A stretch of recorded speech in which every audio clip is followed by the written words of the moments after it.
ዜናው በዝርዝር ዲሞክራሲያዊ ስምረት ትግራይ ወይም ስምረት የተባለው የትግራይ ክልላዊ የፖለቲካ ድርጅት በቀጣዩ ሀገራዊ ምርጫ እንደሚሳተፍና ዋና ጽሕፈት ቤቱን መቀሌ ላይ እንደሚያደርግ አስታወቀ። የፓርቲው የሚዲያና የኮሙኒኬሽን አስተባባሪ አቶ ረዳኢ ሃፍሎም ዛሬ በአዲስ አበባ ሸራተን ሆቴል ውስጥ በሰጡት መግለጫ የፓርቲው ጊዜያዊ አስተባባሪ ኮሚቴ ሰነዶችን አዘጋጅቶ ማጠናቀቁን ተናግሯል።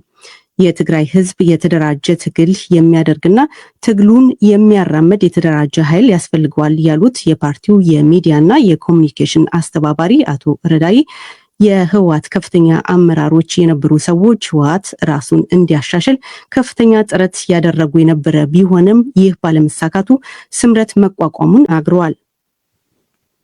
አሁን ለጊዜው ፍቃዱ መስራቾች የምንባል 100 ሰዎች ነን። ከ100 ሰዎች 90 እና ከዛ በላይ ትግራይ ውስጥ ያለ ሰው ነው። ከነዛ የተወሰነ የጊዜው መስተዳድር ከፍተኛ የክልል ስልጣን ወይም የሥራ ኃላፊነት የነበረን ሰዎች ግን የተወሰነ ሰዎች የደህንነት ችግር በመኖር ምክንያት ከዛ የወጣን ሰዎች እንዳለን የሚታወቅ ነው። ግንቦት 18 ቀን 2017 ዓ.ም ከብሔራዊ ምርጫ ቦርድ ጊዜያዊ የምዝገባ ፍቃድ ማግኘቱን የተናገሩት አቶ ረዳኢ በስም ያልጠቀሷቸውን 4 የህወሓት ከፍተኛ አመራሮች የችግሮች ሁሉ ምንጭ አድርገው ከሰዋል። በአቶ ጌታቸው ረዳ የሚመራው ዲሞክራሲያዊ ስምረት ትግራይ ከ1 እስከ 1 ወር ተኩል ባለ ጊዜ ውስጥ መቀሌ ላይ መስራች ጉባኤውን እንደሚያደርግም ገልጿል። በምስራታ ላይ የሚገኘው ዲሞክራሲያዊ ስምረት ትግራይ መስራቾች የፌደራል መንግስት ተለጣፊ ናቸው የሚል ክስ እንደማይቀበሉ አቶ ረዳኢ ሃለፎም ተናግረዋል። ክስ የሚቀርበው በህወሓት አመራሮች እንደሆነ የተናገሩት አቶ ረዳኢ እኛ ኢትዮጵያዊነትን የምናስቀድመው ኤርትራዊነትን አይደለም ሲሉ ተደምጠዋል።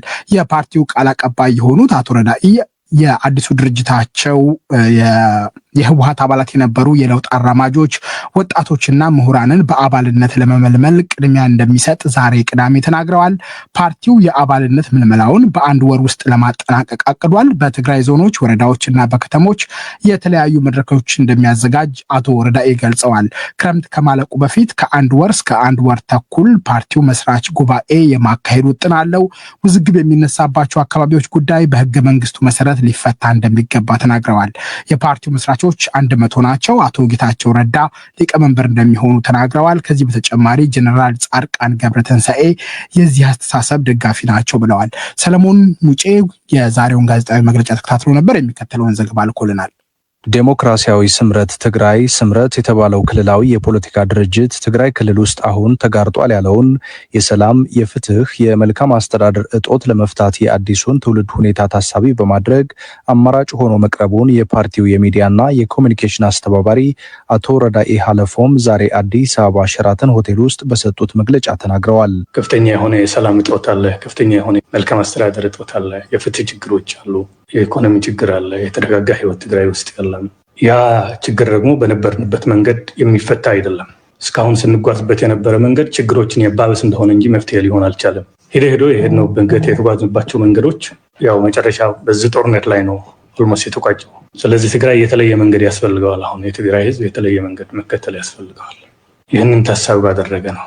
እስካሁን በነበርንበት እኛ አባላት የነበርንበት ድርጅት ደግሞ ይህንን የመሸከም አቅም የለው።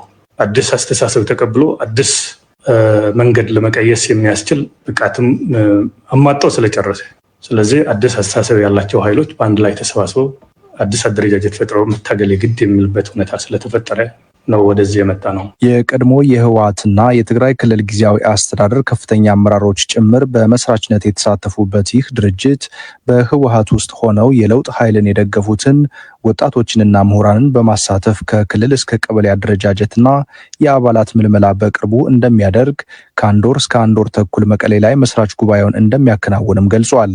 ከመስራቾቹ መካከል የተወሰኑት ትግራይ ክልል ውስጥ የደህንነት ስጋት ያለባቸው መሆኑንም አቶ ረዳኢ አስታውቀዋል። ከአስተባባሪዎቹም የተወሰኑ ሰዎች ጊዜያዊ አስተዳደሩ ውስጥ ስንሰራ የነበርን ግን ደግሞ ትግራይ ውስጥ በተፈጠረ ምቹ ያልሆነ ሁኔታ የደህንነት ስጋት ያላቸው ሰዎች ከትግራይ የወጡ በመሃላችን አሉ።